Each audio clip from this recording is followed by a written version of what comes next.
luchando por la libertad de mis hijos. Y bueno. La violencia del gobierno y la violencia del AMPA.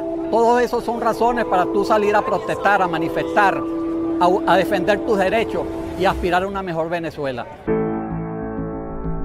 Venezuela was once the richest country in Latin America. It has the largest known oil reserves in the world, and its democratic government was once praised worldwide. But today, Venezuela's democratic institutions and its economy are in shambles. The country has the highest inflation rate in the world, making food and medicine inaccessible to most Venezuelans. Over the last 4 years, its GDP has fallen 35%, which is a sharper drop than the one seen during the Great Depression in the US. And the country's murder rate has surpassed that of the most dangerous cities in the world. These conditions have sparked months of protests against the president, Nicolas Maduro, and it's easy to see why. The country has become measurably worse since his election in 2013. A poll showed that about 80% of Venezuelans want Maduro removed from office. But instead, the opposite has happened. Maduro has consolidated his power, bringing the country closer to authoritarian rule. Maduro's political ambition became evident in December 2015. 2 years after he became president, a coalition of opposition parties called the Democratic Unity Roundtable, or MUD, won a 2/3 majority in the National Assembly, putting Maduro's rule at risk. In response, Maduro quickly forced out several Supreme Court justices and filled the positions with cronies loyal to him. In March 2016, the court ruled to strip the opposition-led National Assembly of its powers, a move that sparked massive protests across the country. The ruling was reversed a few days later, but the damage was done. Protests continued to grow and have left about 100 dead and thousands injured so far. Despite the violence and public outcry, Maduro held a vote in July to elect a new governing body called the National Constituent Assembly, which would have the power to rewrite Venezuela's constitution and essentially replace the National Assembly, and leave virtually no opposition to Maduro's rule. ¿Por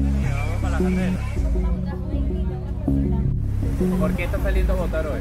Bueno, por el bienestar del país. ¿Qué está buscando en esta nueva Asamblea Nacional Constituyente? Bueno, una paz para todo. With Maduro's recent vote, Venezuelans didn't have a say in whether the assembly should exist. They only had the option to elect its members. But when Maduro's predecessor, Hugo Chavez, proposed a constitutional rewrite in 1999, he first called for a referendum to propose the election of the assembly. After most Venezuelans voted yes, they then elected a new National Constituent Assembly. See, unlike Maduro, Chavez was a charismatic and beloved leader. In the 90s, he burst onto television sets across the country. He blamed government corruption and Venezuela's elite for the economic inequality. His populist message resonated with the country's poor, who eventually helped bring him to power. The key moment in his presidency came in 2004, when oil prices surged. Venezuela's petroleum-dependent economy started booming, and Chavez went on to spend billions from the profits on social welfare programs for the poor. He subsidized food, improved the educational system, built an enviable healthcare system, and reduced poverty by more than half.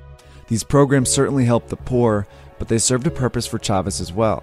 In order to be re-elected, he needed to keep these millions of poor Venezuelans happy, so he rigged the economy to do just that. He didn't scale back Venezuela's dependence on oil, and his unrestrained spending led to a growing deficit, which meant all of these programs would be impossible to sustain if oil prices fell. After Chavez's death, when Maduro took office as his handpicked successor, that's exactly what happened. Oil prices plummeted in 2014, and Maduro failed to adjust. Hyperinflation has made medicines and food that were once subsidized unaffordable for Venezuelans poor, who now make up about 82% of the population. Like Chavez, Maduro has also rigged the economy to keep himself in power, but this time it's not benefiting the poor. He's exploited a complex currency system put in place by Chavez. Maduro set the official exchange rate at 10 bolivars per US dollar, but only his friends and allies have access to this rate. In reality, the Venezuelan currency has become basically worthless. Most Venezuelans get their dollars on the black market, where the rate is about 12,000 bolivar per dollar. The military, which got complete control of the food supply from Maduro in 2016, is reportedly profiting off this currency crisis. They import food at Maduro's special currency rate and sell it on the black market for a massive profit.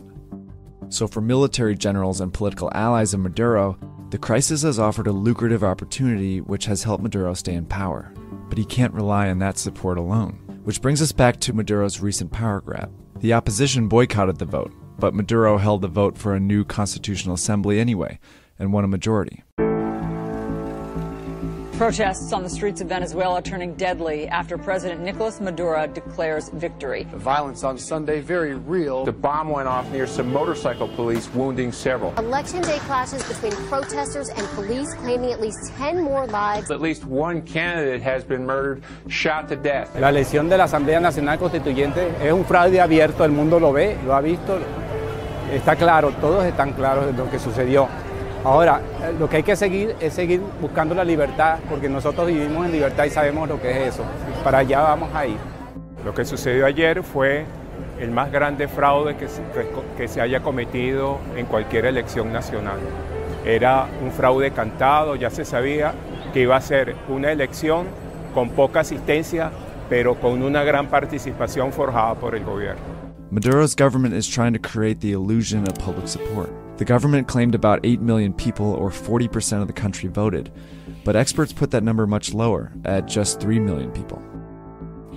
The international community, including Peru, Canada, Spain, Mexico, and Argentina, condemned the election. The US imposed financial sanctions on Maduro and members of his government. But Maduro's assembly, filled with loyalists, convened anyway, and it swiftly removed Attorney General Luis Ortega, leader of the opposition. Armed groups reportedly arrested several other opposition leaders too.